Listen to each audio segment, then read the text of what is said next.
Não fala a qualidade do conteúdo, que eu sei que isso é boa, tá? Mas as gravações foram fáceis de acompanhar?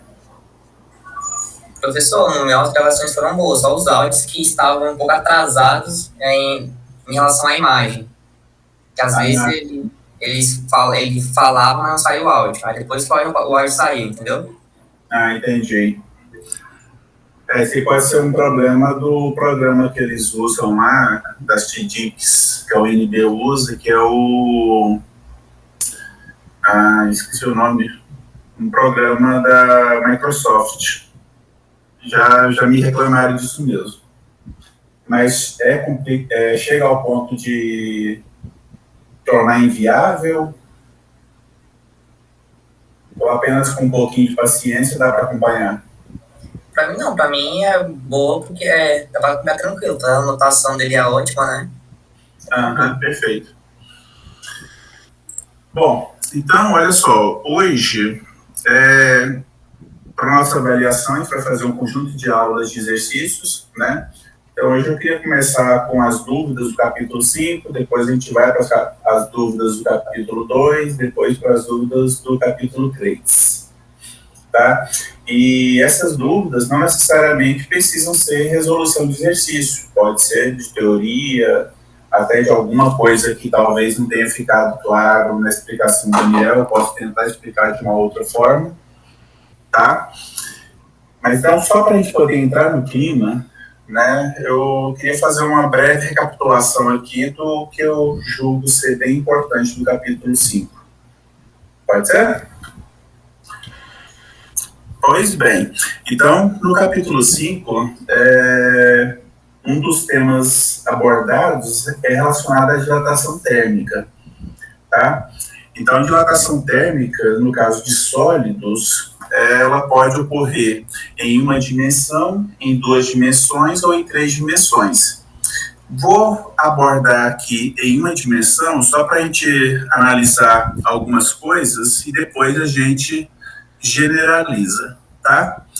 Então, vamos imaginar a seguinte situação. Nós temos uma determinada barra, tá? Essa barra, ela possui um comprimento L0, tá? A uma temperatura T0.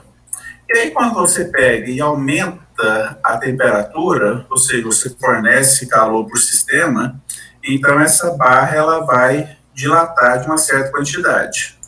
Perfeito? Então, inicialmente, nós tínhamos aqui um comprimento L0 dessa barra,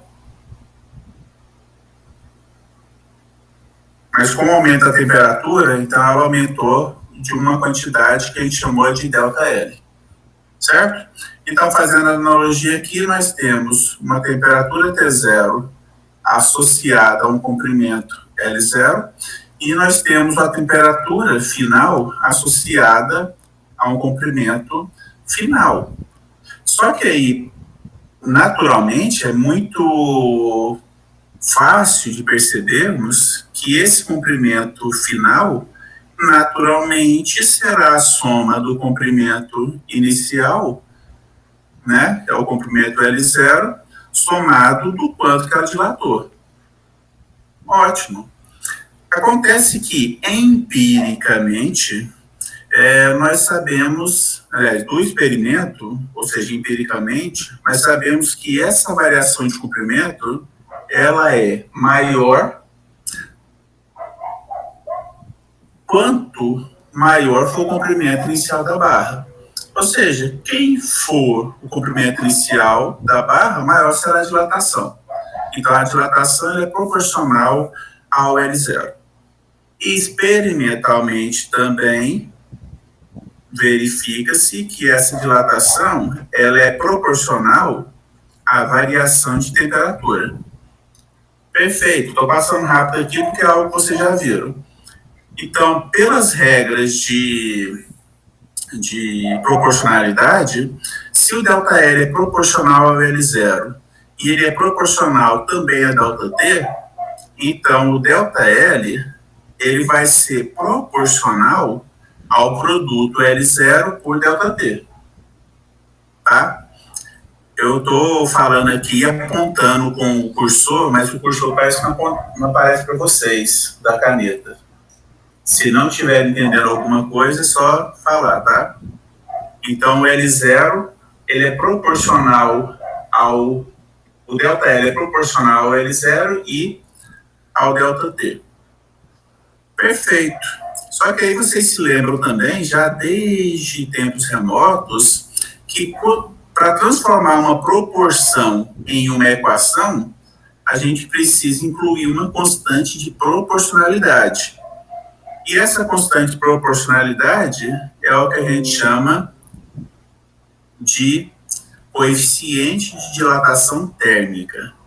Então, ΔL vai ser o L0 vezes o alfa vezes a variação de temperatura.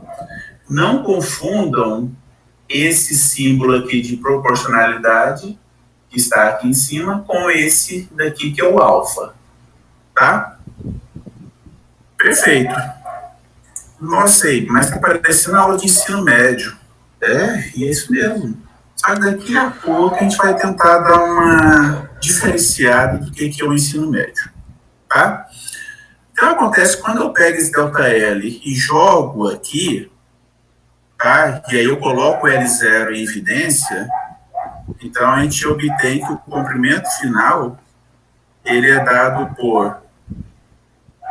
Deixa eu colocando o L0 em evidência primeiro, então vai ser L0, que multiplica 1 mais alfa vezes a variação de temperatura. Essas equações estão lá no Ramalho, estão no livro da Beatriz Alvarenga, estão no livro do Bongiorno. Tá? Todos vocês já viram isso no ensino médio. Vamos tentar colocar um pouquinho de pimenta nisso, então? Fazer isso ficar um pouco mais terceiro grau. Aqui eu vou utilizar o mesmo processo que vocês utilizaram em Física 1, quando o professor foi falar de velocidade instantânea. Tá? Que ele pegou, aplicou um limite com o ΔT tendendo a zero, só que lá o ΔT era a variação do tempo. Aqui eu vou isolar, tá? O alfa zero aqui, ó. O alfa, desculpa. Então vamos até mudar de cor para a gente começar essa parte. Então aqui, ó, vou isolar o alfa, vai ser dado como sendo 1 sobre L0, e aqui vai ficar ΔL dividido por ΔT. Só que agora eu posso pegar e aplicar um limite. Posso analisar essa expressão considerando uma variação de temperatura bem pequena. Isso também vai ficar claro daqui a pouco, tá? Então, se eu fizer isso, ó, eu vou poder escrever que o alfa vai ser igual... Deixa eu só ajustar a minha caneta, a minha mesa digitalizadora, e a caneta está ficando terrível. Então, aqui vai ficar 1 sobre L0. Aqui vai ficar o limite da variação de comprimento, ou seja, da dilatação, dividido pela variação da temperatura. E aqui, o ΔT, ele está tendendo a zero. Então, quando eu tenho essa razão, ΔL por ΔT, e o limite está tendendo a zero, nós temos aqui o conceito de derivada.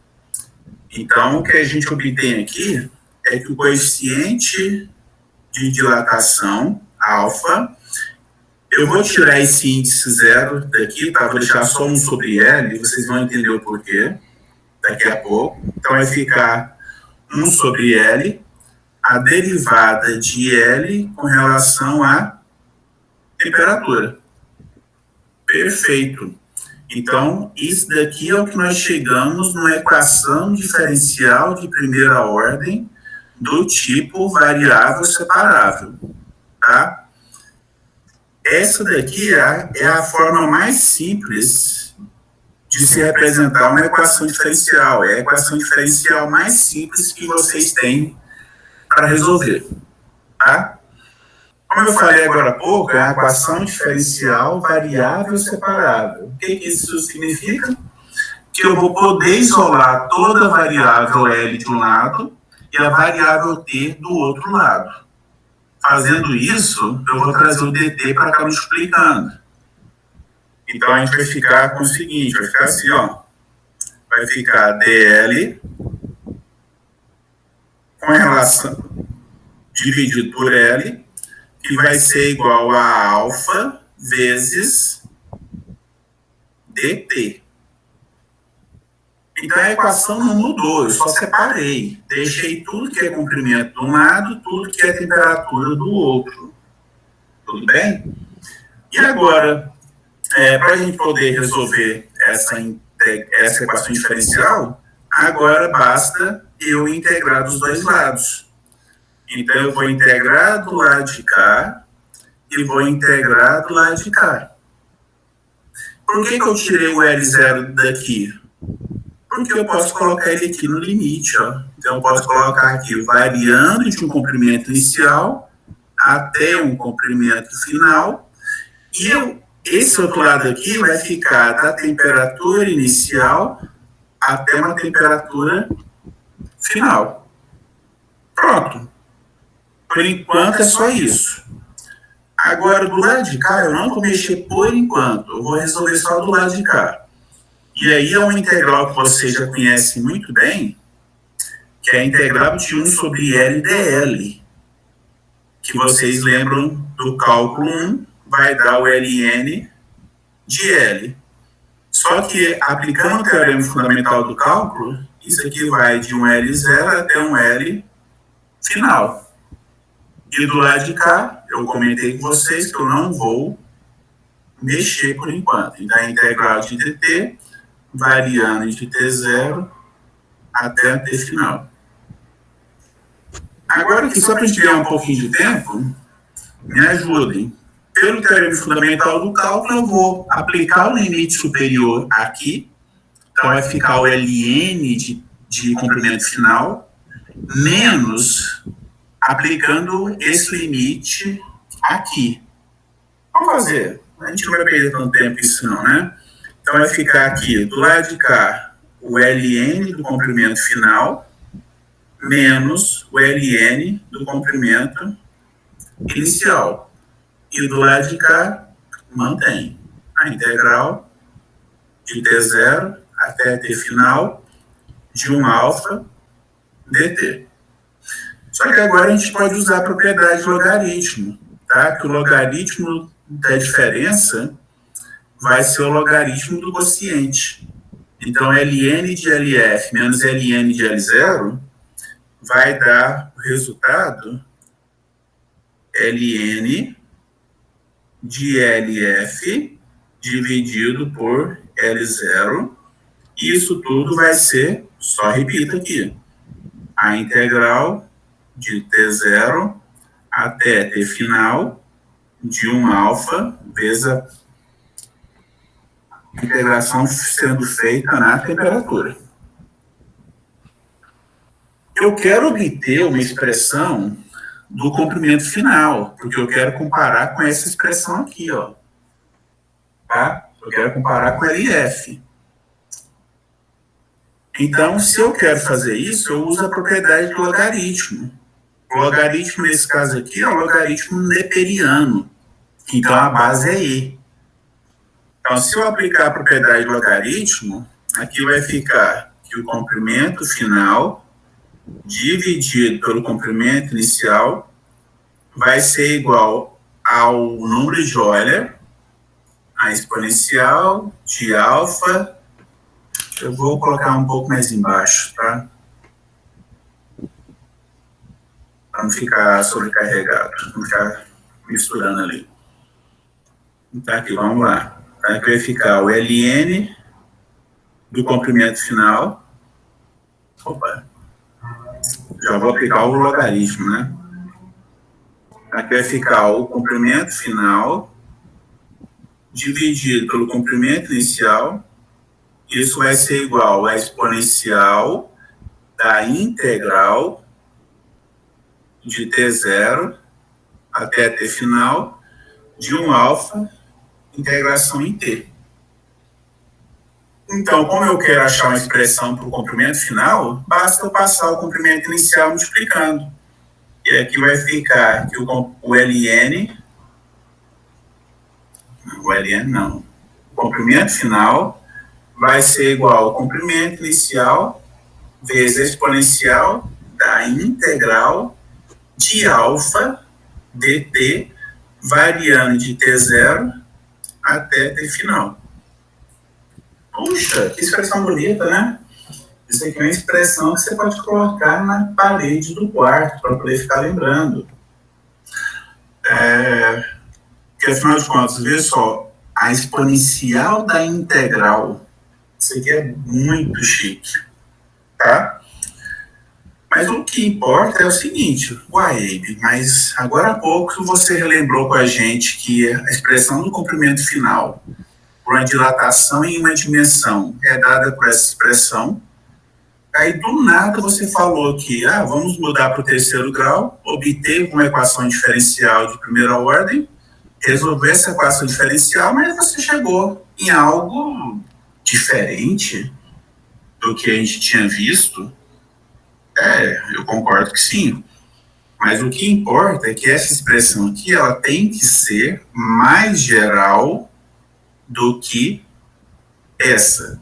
Se essa daqui é mais geral do que essa equação tem que recuperar essa daqui. Então, é isso que nós vamos ter que verificar se isso acontece.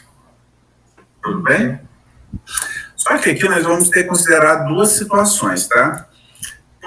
Por que eu não quis resolver esse lado da integral aqui? Porque esse alfa, ele pode ser constante, mas em muitos casos ele é função da temperatura. Então, se ele é função da temperatura, eu preciso saber como é que esse alfa depende da temperatura para eu poder resolver essa integral. Ou seja, nós temos aqui dois casos particulares para considerarmos aqui. O primeiro caso particular, que é o mais simples, que é considerar que o alfa seja uma constante. A vantagem disso é que se ele for constante, ele pode sair da integral, aí vai ficar somente a integral de dt, tá? E a integral de dt vai ser t. Variando de t0 até t final, vai ser o ΔT, tá? Então, vamos fazer isso aqui, rapidinho. Então, para esse caso particular, o comprimento final vai ser o comprimento inicial. Aqui vai ficar a exponencial de alfa vezes a variação de temperatura. Tudo bem? Por que isso? Porque o alfa é constante e ele pode sair daqui. Vou levar isso aqui para a próxima página.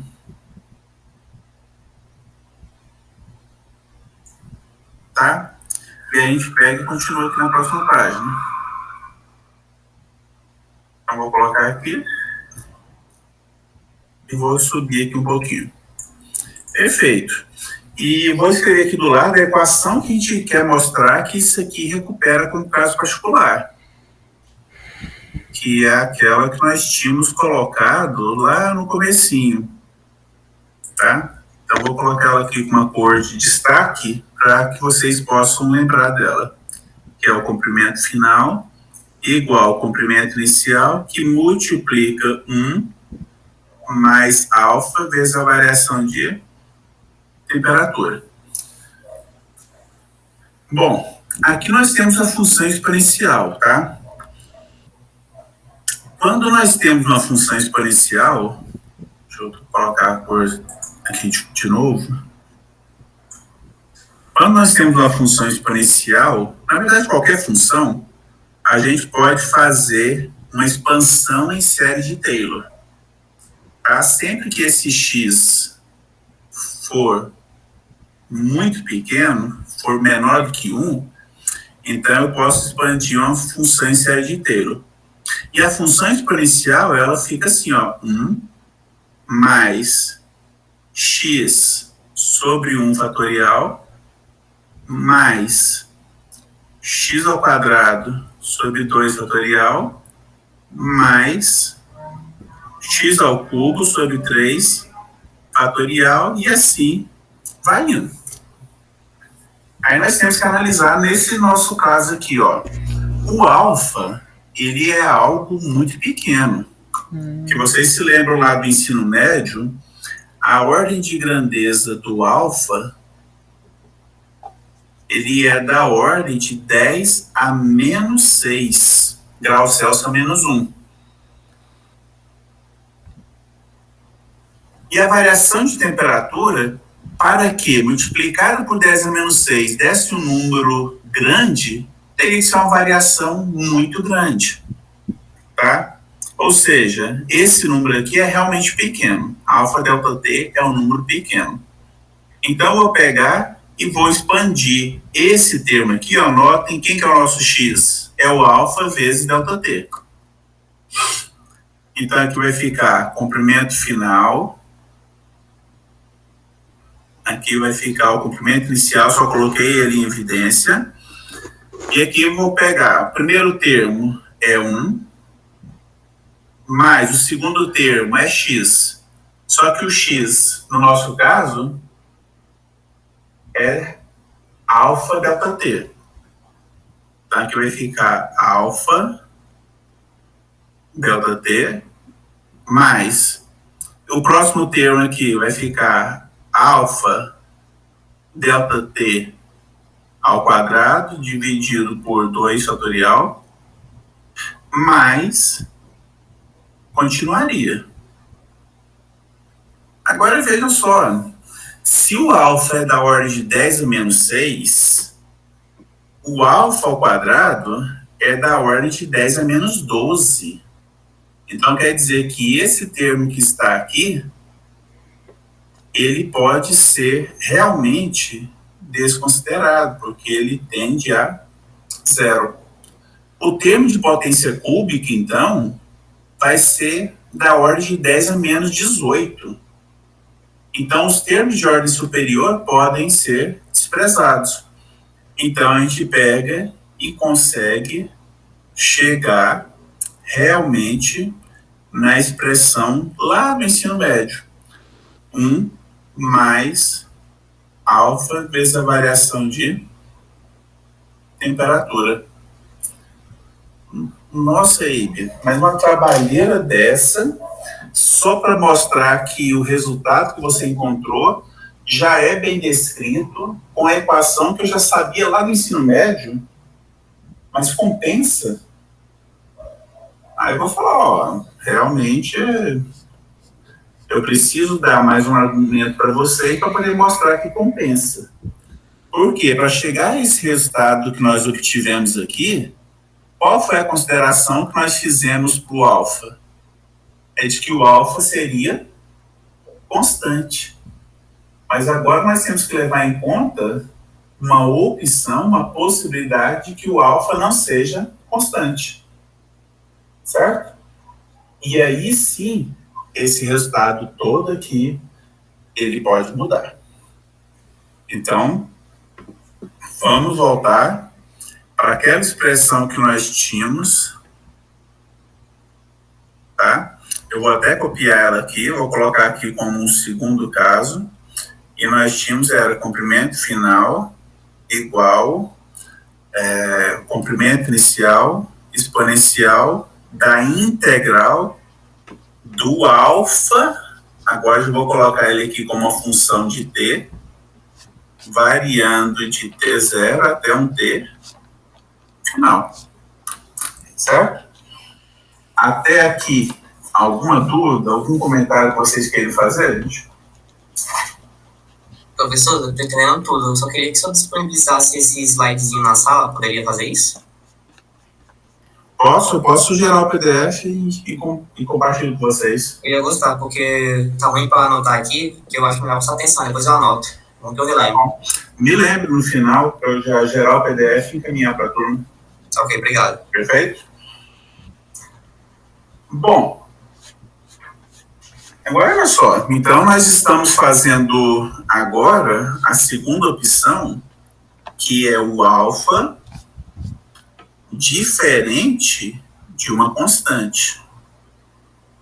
Ou seja, nós estamos fazendo que o alfa é um alfa que depende da temperatura. Mas antes disso, então eu preciso falar para vocês, tá, Ibe, mas como é que eu vou obter um alfa que dependa da temperatura? Aí é um detalhe. Você precisa de um experimento, tá? Então vamos imaginar a situação que alguém vem aqui, vocês vão no laboratório, façam um experimento, e aí você vai medir o coeficiente de dilatação térmica para diferentes valores, para diferentes temperaturas, tá? E aí você vai construir um gráfico. Então você vem aqui, vai anotar o alfa, vai anotar aqui uma tabela com alfa, uma tabela com T, e aí então vai ter aqui, marca um ponto, marca um ponto, marca um ponto, marca um ponto, marca um. Sei lá, suponho que deu esse comportamento aí. Tudo bem? Aí vocês iriam ter uma tabela, sei lá, no Excel, no Origin, ou qualquer outro programa, que você ia ter então aqui o alfa experimental, e aqui você teria na outra coluna a temperatura. Então você ia pegar esses valores aqui e terem eles tabelados, tá? Na verdade, acho que eu até mudei a ordem, né? Em geral, você vai conseguir aqui esses dados primeiro e depois você pega e plota e vai ver o comportamento gráfico. Me desculpem por essa falha. Mas então aqui você teria, sei lá, um alfa 1 para a temperatura T1, um alfa 2 para a temperatura T2,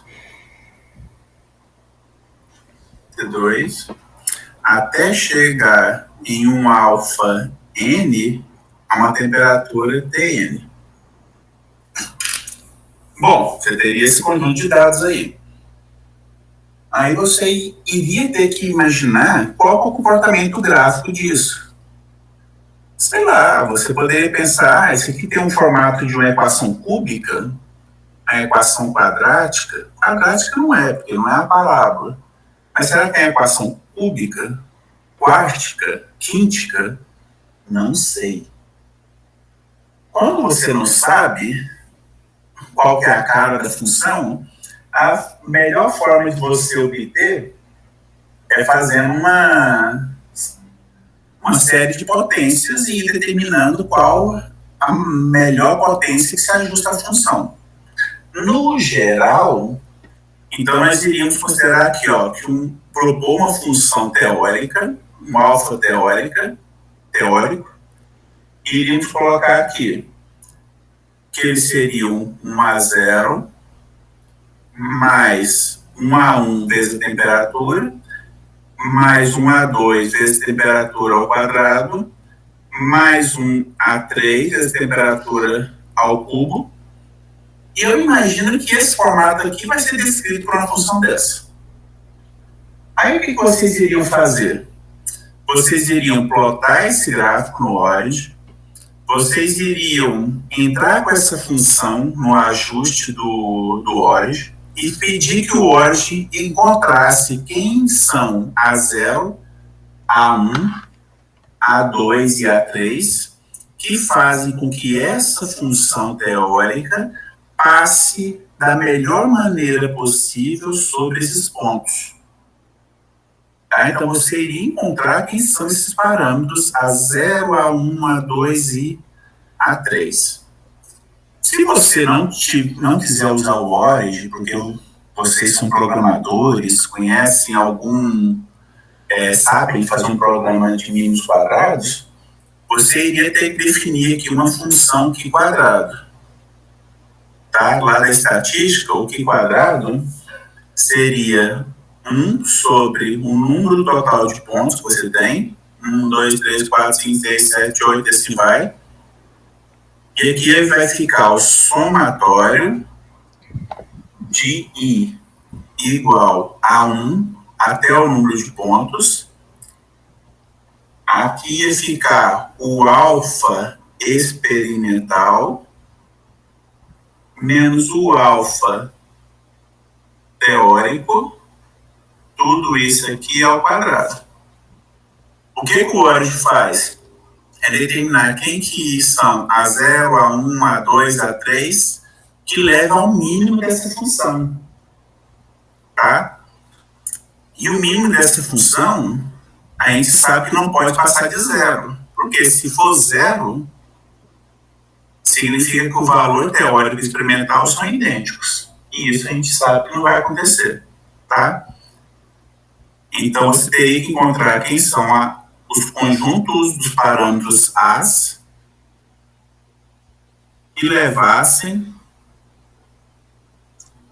ao mínimo da função Q quadrado. Certo? Então, basicamente, é assim que você encontra uma função experimental. E se você encontrasse uma função dessa, você teria que simplesmente pegar esse alfa teórico e colocar aqui em cima. Veja que integral de polinômio é muito simples de ser resolvido.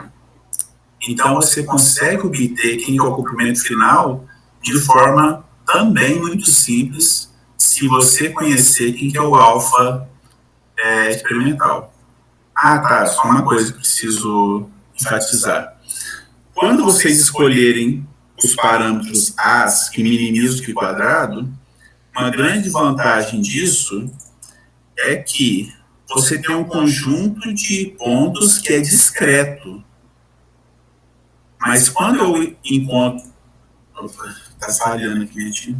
Quando eu escolho aqueles parâmetros, eu estou obtendo aqui quem que é o alfa teórico de forma contínua. Então, se eu pego algo que é contínuo para resolver uma integral, agora sim eu consigo obter uma expressão para o comprimento final. Tá? Então, só para terminar, na verdade, aqui nós teríamos que o comprimento final seria o comprimento inicial da exponencial da integral de T0 até Tf, só que aqui ia ficar A0 mais A1t mais A2t ao quadrado mais A3t ao cubo integrado em dt. Tudo bem até aqui? Então, depois eu vou escolher alguns exercícios que o alfa, ele não varia com a temperatura. Aliás, que ele varia com a temperatura para poder passar para vocês. Tudo bom? Bom, vamos só agora usar por analogia o seguinte, ó. Nós utilizamos aqui o alfa, nesse caso, usando a notação do ensino médio, de que o alfa seria o coeficiente de dilatação linear. Mas no livro do Castellan, ele usa o alfa como sendo o coeficiente de dilatação volumétrica. Certo? Então vejamos como é que vai ficar isso aqui, ó. Só para voltar à notação. Em uma dimensão, nós vamos usar aqui, para seguir o padrão do livro, um comprimento final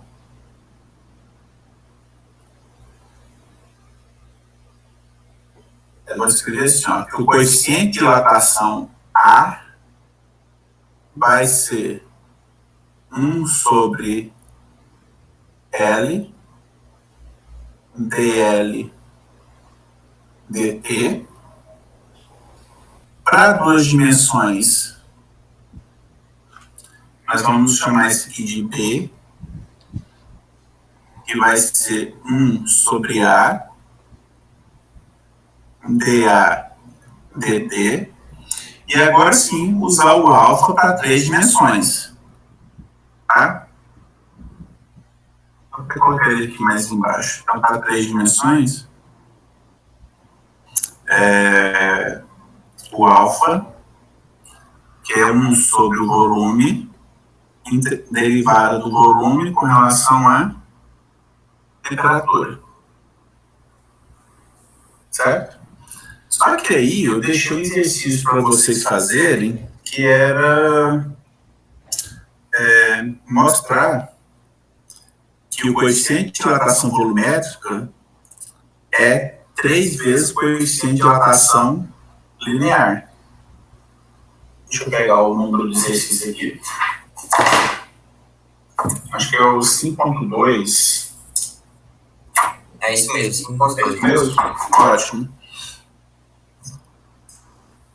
Então vamos lá. Vou pegar e vou abrir uma outra página.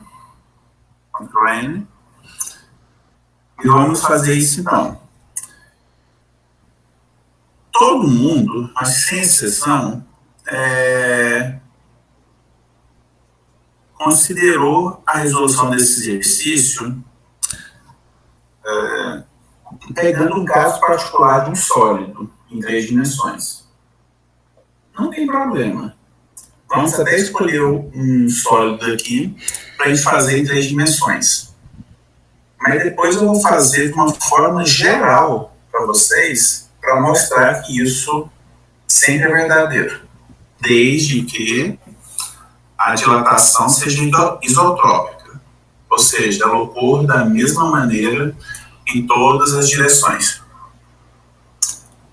Bom, na turma da manhã, eu acho que eu fiz... foi de uma esfera. Vamos fazer uma esfera mesmo. Tá? Eu vou fazer dessa forma porque, pelos exercícios enviados, tinha muita confusão também. Tá? Então, aqui eu vou supor que o sólido seja uma esfera. Então, nós precisamos da equação do volume.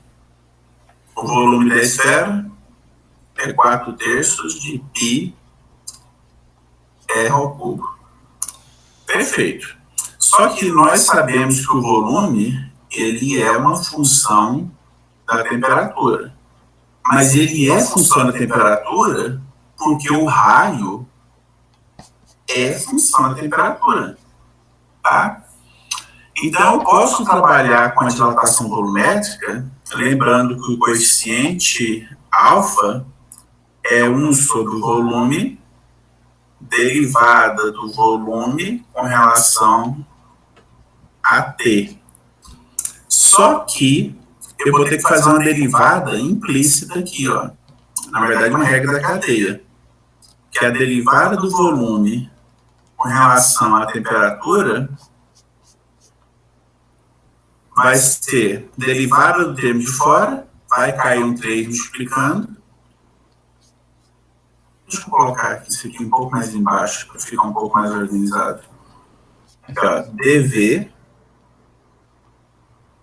dt vai ser igual, cai o 3 multiplicando e diminui uma potência, vai ser então 4πr ao quadrado, só que o R depende da temperatura. Então aqui vai aparecer um dr dt também. Certo? Então eu vou pegar e vou substituir isso aqui e vou pegar isso aqui e vou trazer para cá e vou trazer esse volume e vou trazer para cá. De forma que o alfa, ele vai ficar então 1 sobre o volume, mas o volume é 4/3 de π R ao cubo. E agora o dV dt, que eu vou colocar aqui, que é 4πr R ao quadrado dr dt. Então, aqui, simplesmente, a gente consegue cortar esse 4π com 4π que está aqui, esse r ao quadrado com esse r ao quadrado que está aqui, e a gente fazendo primeiro para o inverso segunda, a gente encontra que o alfa vai dar 3 vezes 1 sobre r dr dt. Certo? Beleza, mas olha só. Nós temos um volume que é uma coisa tridimensional, mas o raio é uma grandeza em uma dimensão, certo? Ou seja, aquela equação que nós tínhamos na página anterior significa que aqui nós temos coeficiente de dilatação linear para a variável raio, que vai ser 1 sobre r dr dt. Ou seja, o que é justamente o que nós temos aqui, que é o coeficiente de dilatação linear. Então, o alfa é igual a 3 vezes o A, tal como o exercício pedia para mostrar. Antes de ir para a próxima etapa, nessa resolução aqui, alguma dúvida? Obscuro ou não?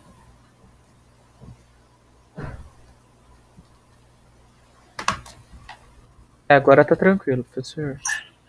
Bom, então tá. Tem mais alguém além de Felipe aí prestando atenção? Bora falar, gente. E aí, de maneira análoga, o alfa seria 2 vezes o B? 2 vezes o B? Não. Sabe por quê? Isso é da questão de prova, cara. Porque assim, ó. Não vou fazer, mas vocês sabem que o B é igual a 2 vezes o A. Ó, 2 dimensões, 2 vezes uma dimensão. 3 dimensões, 3 vezes uma dimensão. Então, se você isolar aqui o A, isso aqui vai dar o B sobre 2. E aí você pega isso aqui e substitui aqui, ó.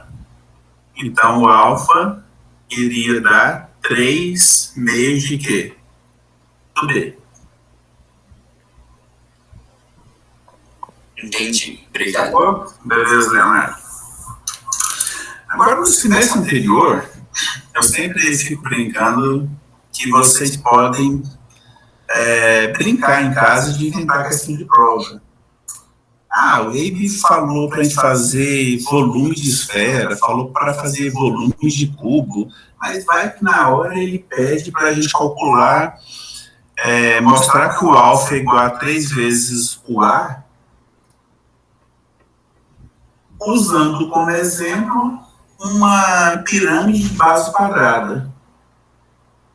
E aí um aluno me pediu para fazer isso. Ele brincou mesmo de elaborar a prova. Então ele falou assim, Abe, mostra esse resultado aqui pra gente, só que para uma pirâmide de base quadrada. Aí eu tive que fazer, né? Então, uma segunda resolução aqui, um segundo exemplo, tá? É uma pirâmide de base quadrada. Então, deixa eu tentar fazer uma figura aqui rapidinho. Então, a base aqui, um quadrado, tá? De lado L.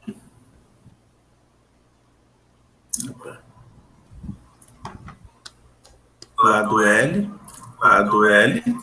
Só que aqui nós teríamos uma altura diferente de L. Tá? Então, eu teria aqui uma altura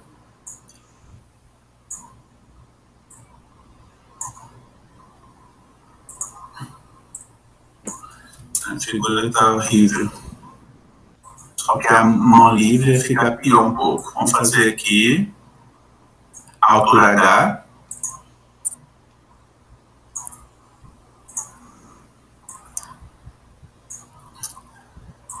Não estou completando direitinho, só para andar mais rápido.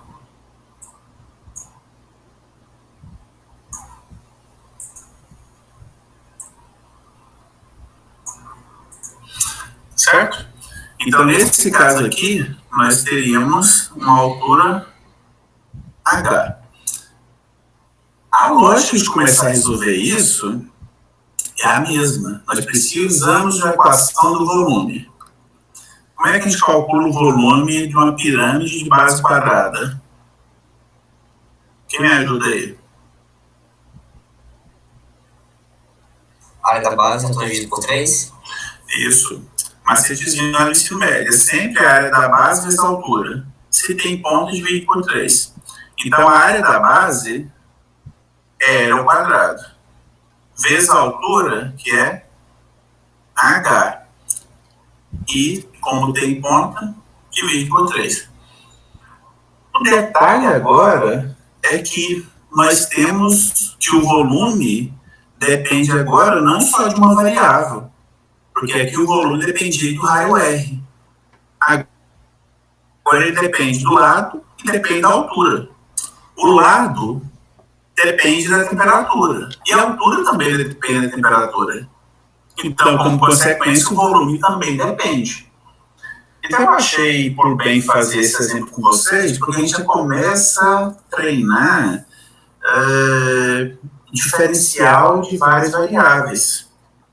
E aí é sempre interessante você fazer um diagraminha desse. Ó. O volume depende de L, mas o L depende de T. O volume depende de H, mas o H depende de T. Então, agora eu vou tomar aqui uma diferencial em duas variáveis, que vai ser a diferencial do volume com relação à temperatura. Agora eu tenho que seguir esse caminho aqui, ó. Então, vai ser a derivada parcial de V com relação a L vezes dL dt, mais, agora vem por aqui, a derivada parcial de V com relação a H vezes dH dt. Olha que coisa interessante, já está começando a surgir, ó. L é uma grandeza linear. O H também é uma grandeza linear. E do lado de cá nós temos a grandeza volume, que é em 3 dimensões. Então, vamos continuar. Acho que vocês já podem até ter percebido onde é que a gente vai chegar. Então, dV dt vai ser igual derivada de V com relação a L. Então, o H fica constante e cai um 2 aqui multiplicando, então. Então, vai ficar 2 L H dividido por 3. E esse termo que está aqui continua quieto. dL dt. Mais, agora a derivada de V com relação a H. Então, quer dizer que o L permanece constante. Então, vou até colocar aqui, ó. O H permanece constante, o L permanece constante. Então, vai ficar 1/3 de L ao quadrado dH dt. Mas para a gente poder calcular o alfa, nós temos que pegar o dV dt e dividir por quem? Pelo volume. Então, vou fazer aqui, ó, o alfa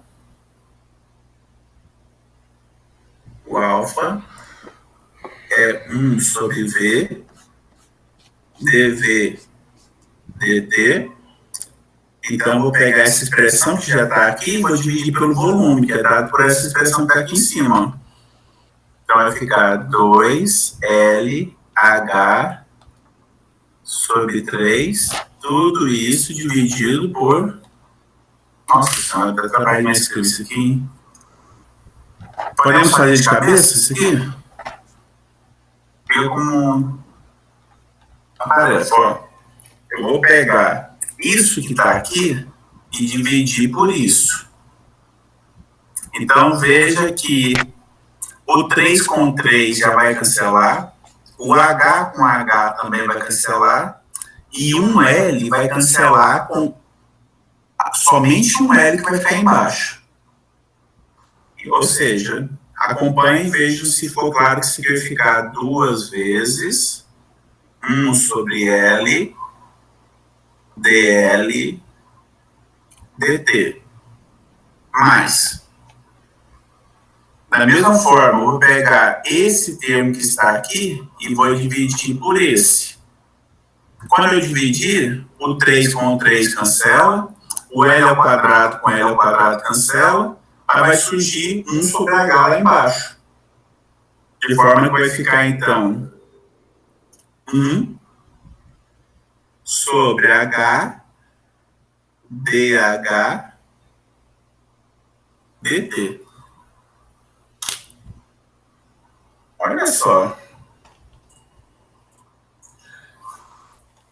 Do jeito que nós fizemos aqui, vocês concordam comigo que isso daqui, ó, essa primeira parcela que está aqui, 1 sobre L, dL, dt, eu posso, só para ficar mais didático, falar que é um coeficiente de dilatação na variável L, ou seja, é uma coeficiente de dilatação na aresta do cubo, do quadrado, na verdade. E aqui eu posso dizer que isso aqui seria um coeficiente de dilatação na altura. Então, essa expressão ficaria assim, ó, 2 vezes o alfa da aresta mais o alfa da altura. Só que aí no enunciado do problema, ele diz pra gente que a dilatação é isotrópica. Ou seja, ela vai ser a mesma em todos os sentidos.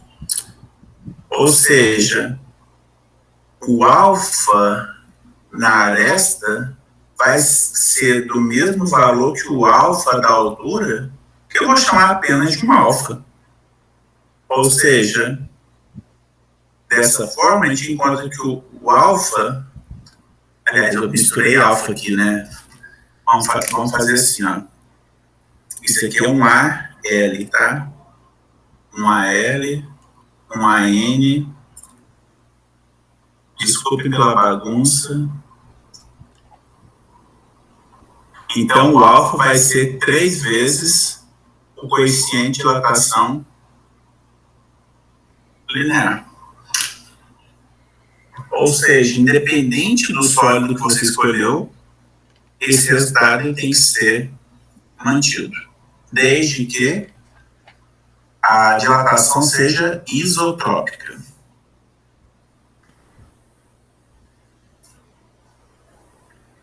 Professor, repete de novo ali como é que você eliminou 2L, H sobre 3, como é que ele desapareceu? Pode explicar de novo, por favor? 2L. Na segunda linha ali. Aqui? Aí foi para 2. O que aconteceu ali? Não entendi muito bem não, nessa segunda. Daqui para cá ou daqui para cá?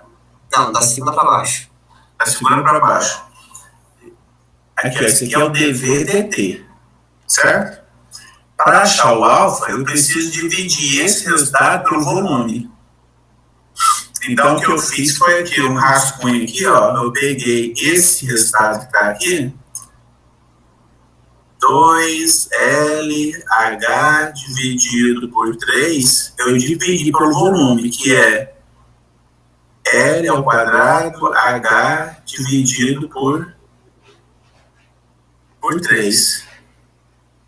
Então, conserva a primeira, multiplica pelo inverso segunda, aí o 3 cancela, cancela, o H cancela, cancela, e esse L cancela só com o L desse. Então, vai ficar 2 sobre L. Certo? Ah, entendi agora, entendi. Obrigado. Do outro lado foi a mesma coisa também. Mesma coisa, isso. Ah, não, compreendi. Obrigado. Beleza, Gabriel. Bom, por que eu estou fazendo isso tudo? É porque eu quero mostrar para vocês que eu posso resolver esse problema se eu imaginar um sólido qualquer. E agora eu imagino que vocês vão concordar comigo. Tá? É o seguinte, ó.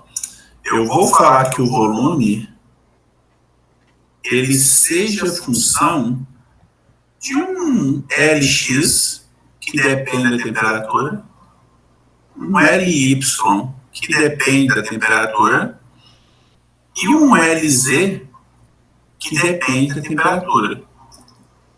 Ou seja, é uma função para coordenada x, uma para y, uma para z, mas elas podem ser quaisquer coisas. Quaisquer coisa, tá? Então, se eu fizer aquele diagrama que eu mostrei para vocês, ó, o volume depende de Lx, mas o Lx depende de T. O volume depende de Ly, mas o Ly depende de T. O volume depende de Lz, mas o Lz depende de T. Então olha só. O que a gente precisa fazer aqui, então, é só uma diferencial total em 3 dimensões. Igual a gente fez no exemplo anterior. Então, eu sigo esse caminho aqui, ó. Esse termo com esse, que vai dar, então, a derivada de V com relação a Lx, derivada de Lx com relação a T. Só que eu vou copiar, eu vou colocar aqui um pouco mais abaixo, tá? Para poder ter o espaço. Isso. Então eu fiz esse caminho aqui. Agora eu volto com esse. Então vai ficar mais a derivada do volume com relação ao Ly dLy dt. E agora eu venho por esse outro caminho aqui, que vai ficar a derivada do volume com relação a Lz, derivada de Lz com relação a T.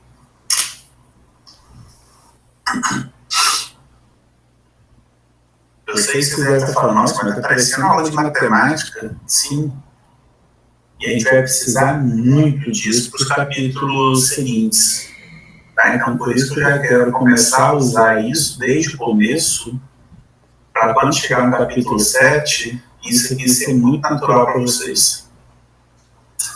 Agora vamos lá, me ajudem a pensar. Lx é comprimento. Ly também, Lz também. Se eu derivo volume com relação a comprimento, o que eu obtenho?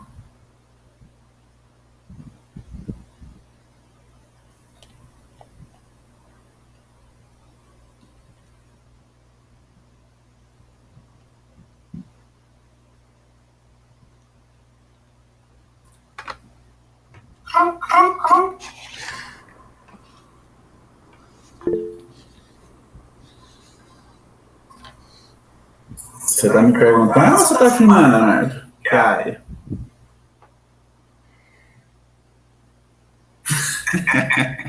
Tá chutando, né? Então, vamos facilitar a vida. Como é que é o volume da esfera mesmo? 4/3 de πr ao cubo, né? E quando vocês derivam, dá o quê? 4πr quadrado. 4πr ao quadrado é a área da esfera. Então você chutou certo, Leonardo. Certo? Então você chutou certo. Então quer dizer que quando eu pego o volume e derivo por Lx, eu estou obtendo uma área aqui. Quando eu derivo o volume por Ly, eu estou encontrando também a área. Quando eu derivo o volume por Lz, eu também estou encontrando a área. Certo? Só que, para a gente definir quem que é o alfa, eu preciso que aqui apareça 1 sobre T. Ou, desculpa, 1 sobre V. Então, eu vou colocar 1 sobre V aqui. Eu vou colocar 1 sobre V aqui. Vou colocar 1 sobre V aqui. Eu estou fazendo bagunçado de propósito. Vamos lá? Me ajuda a pensar de novo. O Leonardo chutou na rede, quando ele falou que a derivada do volume com relação ao comprimento da área. Na verdade, ele não chutou, não. Ele é modesto. Agora, se isso aqui dá área, quando eu pegar uma coisa que é área e dividir por outra que é volume, qual a unidade que eu vou obter aqui? Chuta de novo, Leonardo.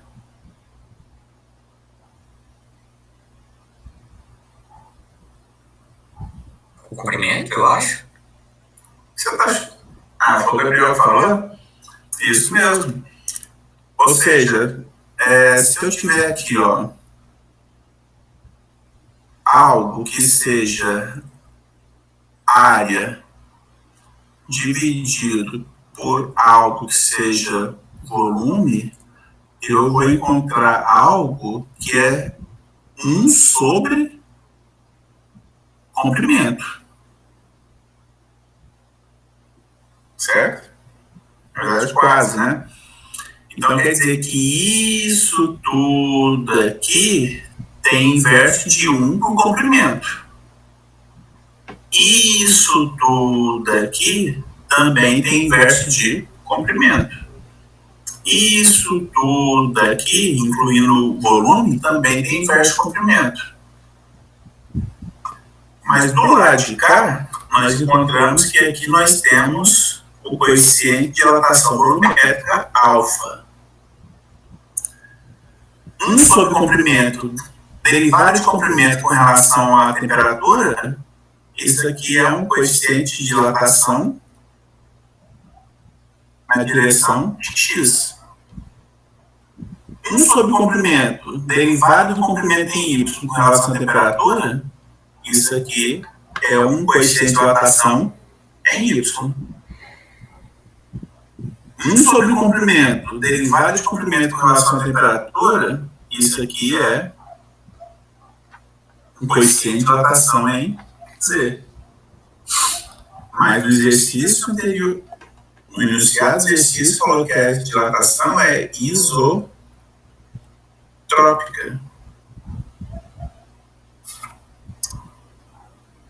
Acabou a tela aqui do meu computador.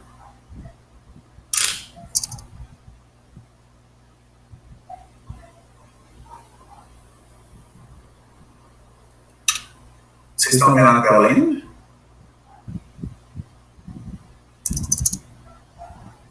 Alô? O meu está parado, a sua tela. Ué, meu notebook desligou a tela aqui.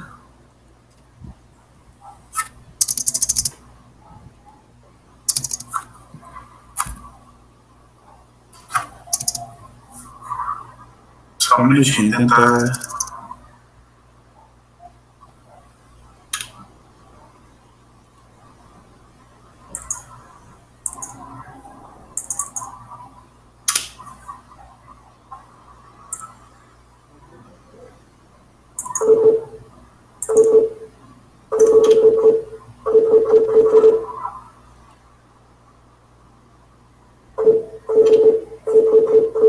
Agora eu tô mexendo com o mouse e ele tá pitando.